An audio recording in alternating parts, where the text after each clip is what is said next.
Welcome back on the halftime show here on the PAC Sports Network. Our coverage brought to you by Health Markets, and our halftime guest today is Geneva men's basketball coach Jeff Santarsiero. Coach, thanks so much for being with us. Randy, always a pleasure to be with you. Absolutely. It's the highlight of my time when I get to talk to you.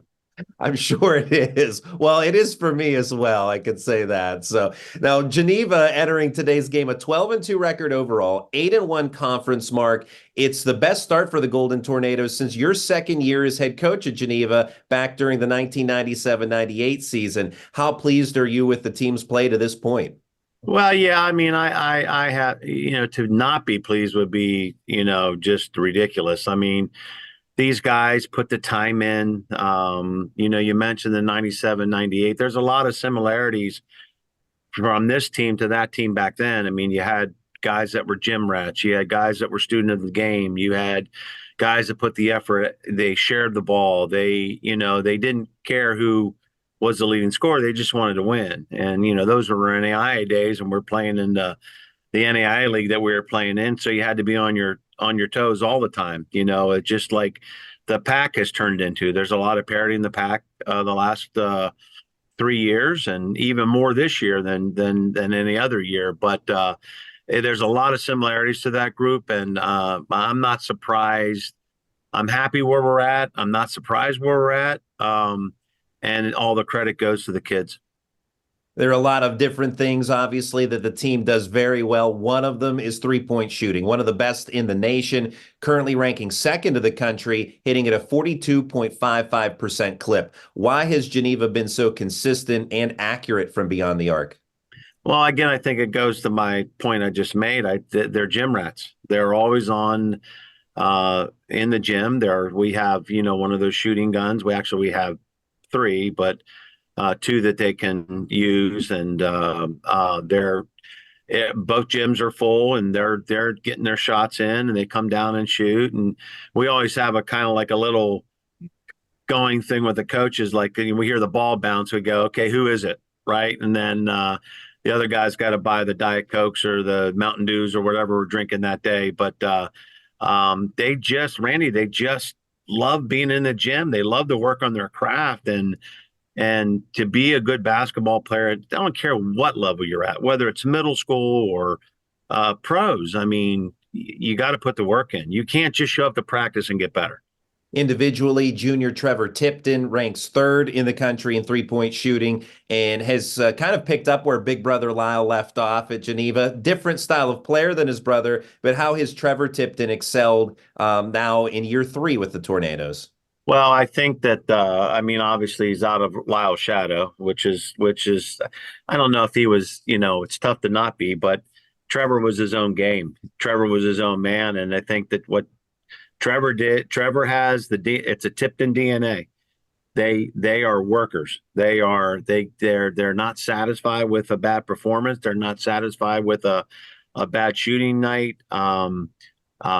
The thing that with Trevor is when Lyle made his jump to being, I think, one of the best to ever play in the pack, is that from his freshman to junior year, freshman to sophomore year, he got stronger. He worked on his three. He, did different things to elevate his game.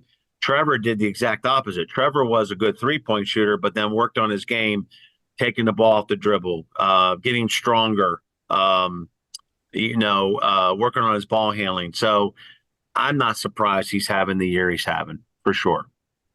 In your first year as head coach at Geneva, you had a senior standout named Joe Raychick. His sons Ryan and Mark have been a big part of this year's success at Geneva. How much fun is it for you to see that relationship with the Raychicks come full circle, and what have they meant to this year's team?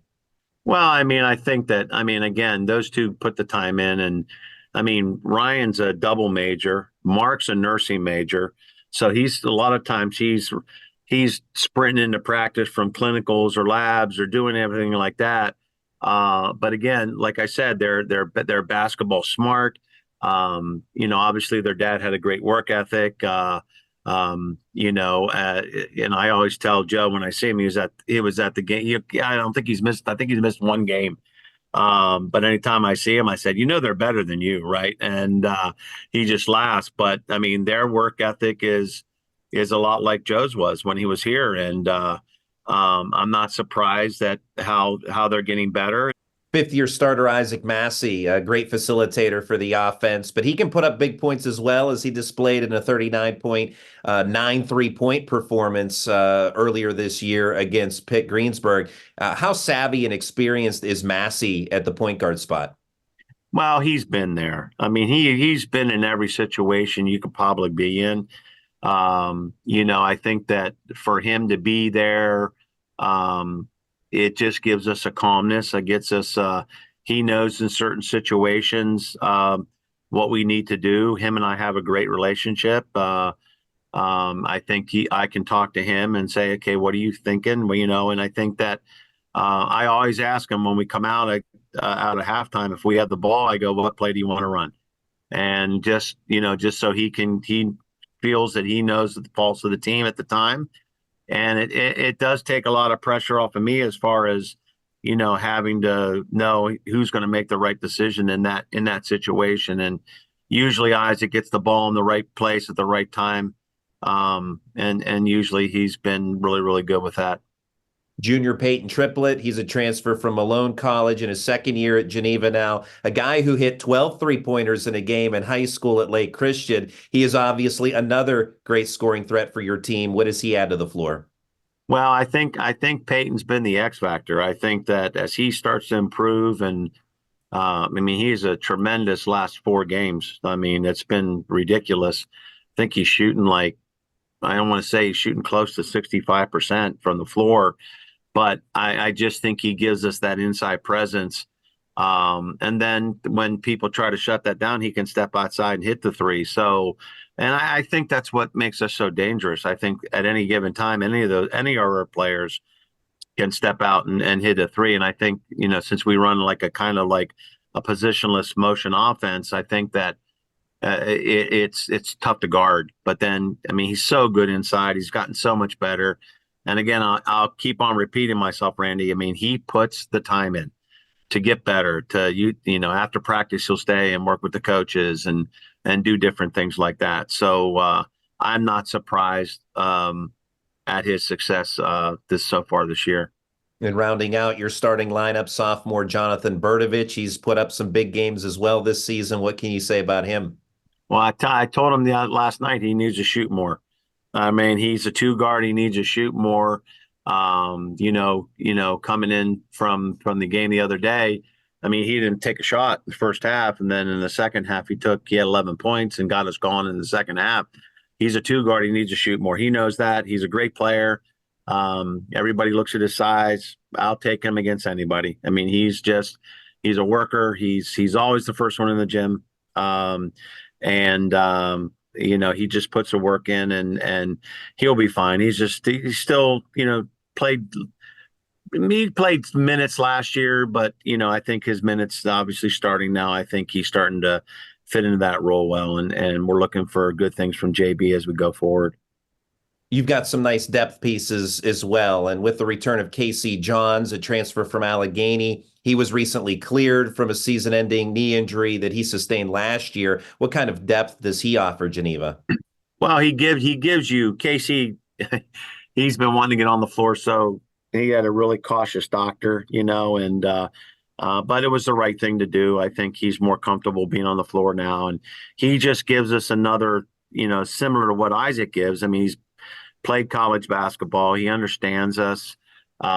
He sat in his watch the first semester, so he knows kind of what his strengths and weaknesses are going to be. And I think he just gives us that other guard that can come in with experience. And we wanted him badly out of high school, and I bust his chops every day at that. But I said, "You're finally home."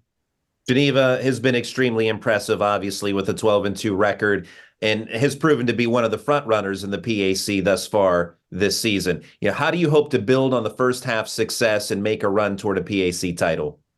Well, I just think we need to keep on getting better. I think that I talked to the guys the other night about being mentally tough and kind of learning from experiences as we go through the first semester and then start to prepare for the second semester. And I think as the grind starts to get, physical stuff happens, injuries happen, sickness happens. But I think you can control your mind. You can control how you prepare for a game, how you view the game when you're playing in the game, what works, what doesn't work. We use a term down here that we don't want to settle. We don't want to settle for maybe the first open shot. We want to settle for the best shot. I mean, our goal is to be in the championship game and win a PAC championship. I think that it's one of our better teams we've had here in a while, and I think that we're capable of doing that. But I thought last year's team was capable of doing that too. But again, you have to be mentally tough and be ready to go. You're going to be playing a team 3 times in the playoffs, so you need to know that you need to focus on that. And I think this group will do it. And again, we got to stay healthy and do all that stuff like everybody goes through. But they're ready for the challenge. It's Geneva head coach Jeff Santarsiero. Coach, thanks so much for being with us, and best of luck to you in Geneva the rest of the way. Oh, Randy, always my pleasure, and to have a healthy and happy New Year. Okay. The same to you as well. I appreciate it. We'll have the second half of today's game when we come back right after this.